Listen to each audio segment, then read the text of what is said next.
I shall hand over to Pastor Raelle. Thank you, Pastor Anna. Good morning to you all. How are you doing? Excellent. So this morning is our hybrid service where we also have our Connect groups. We will normally do a little presentation first that is what we launch our discussion off. And so I want to actually use it. We would today like to actually kind of have a chance to talk through the journey God's had us on as a church community this year so far. With that comes, I said to you 2 weeks ago, we had a real sense we weren't done with prayer. We weren't done with where God was taking us. We as a team have really felt actually it's something as a focus for us this year around a few different things that have come out of our preaching and out of what God is saying to us. And we put them together in a phrase.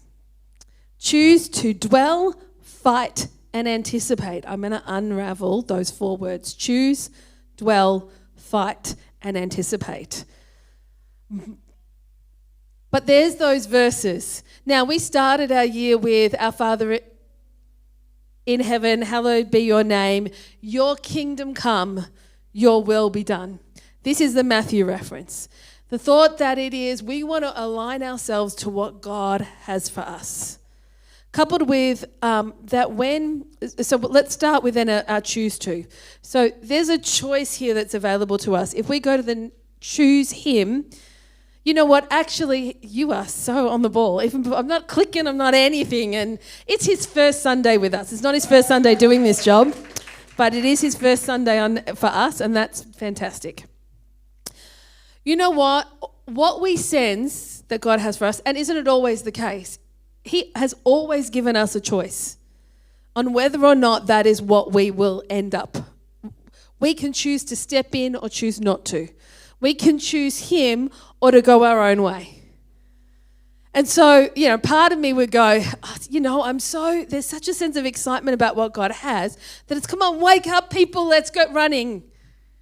But we're going to go with the words choose because it's a simple word to say.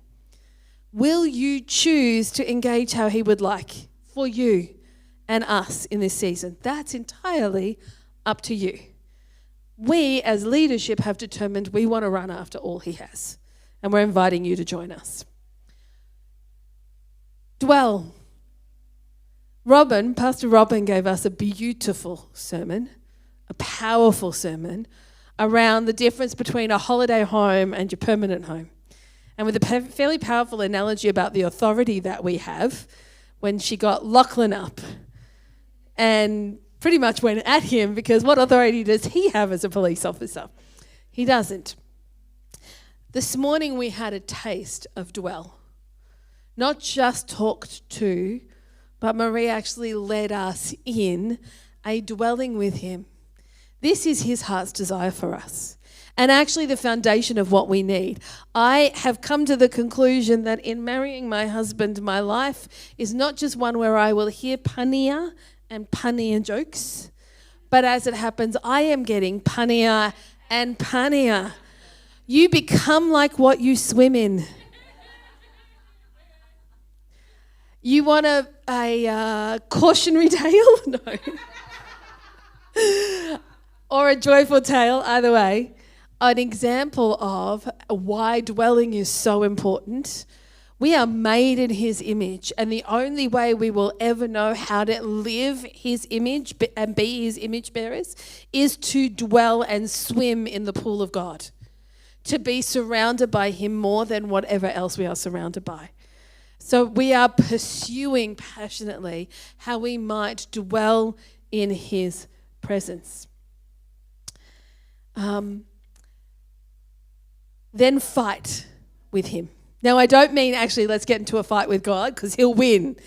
I mean fight as in partner with God. The verse that God brings all things to good we say, for those who love him and are called according to his purpose. But the study of the Greek has revealed that in reality, according to the theologians I'm reading, it should be with those who love him. He cannot do what we won't agree to. That comes back to choose, but it also comes to fight. The fight will come in many ways, but there is a fight. And I think you can just look around, and I could name people and their situations here now, and I won't because that's not what we do.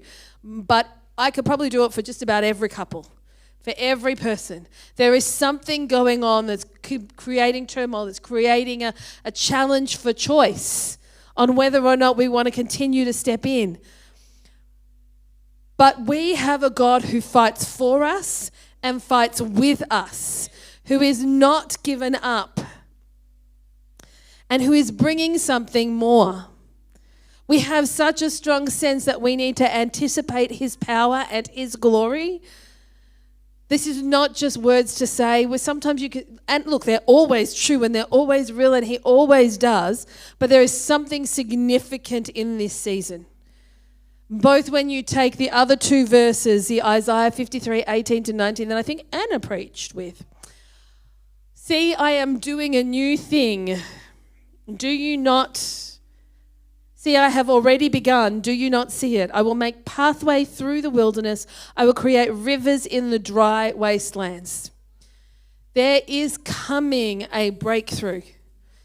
And not just in the individual circumstances, which are absolutely important and what God cares about, but something even more on what he is ready, a freedom and which fits the next verse that came out in Pastor Robin's sermon, the year of the Lord's favour for us, for our nation and beyond.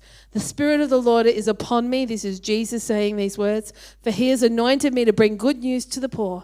He has sent me to proclaim that captives will be released, that the blind will see, that the oppressed will be set free, and that the time of the Lord's favour has come. There is something being birthed at the moment, but with that comes a commitment to participate, to choose to dwell with him, fight with him in anticipation of his power and glory coming. Whether it's been the sermons on prayer, on dwelling, on the spiritual warfare of picking up our swords and fighting in partnership with God, wearing our breastplates of righteousness, that is Christ, what he has done for us, covering our head with a helmet of salvation, moving with our shoes of readiness of peace. In any and all of those things, God has been setting a direction we're committing to. You will hear us talk more this year about choose, dwell, fight, and anticipate. But wouldn't it be wonderful to have a chance today to discuss what God's doing for us in the midst of this and support each other in the midst of that?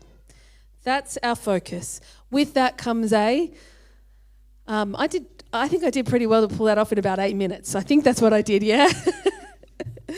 I thought if I write notes, it's going to be longer, so I literally kept it to that. The groups, you'll go into your groups that you were in for this year, because actually the multiplication we're doing is to keep you largely with some of the same people. We're not looking to mix all the groups up, but we were at a size when everybody was here, and that happened often enough, where there'd be a group of 15 or 18 people. That's not tenable for conversation. That's not actually connection in the end. So we recognise, and we have a number of leaders who have stood up to join in. Your groups will tell you about that.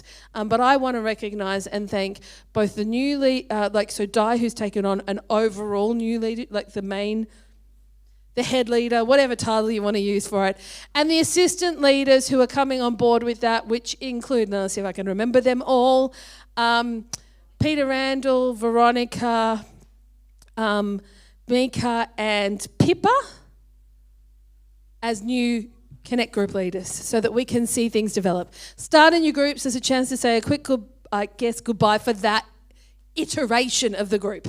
But you will be staying with some people, and we're very excited that there'll also be a youth element that Robin will be starting. So those groups know where they'll go once we split, because obviously 6 groups need more space, but start in the spaces you were used to.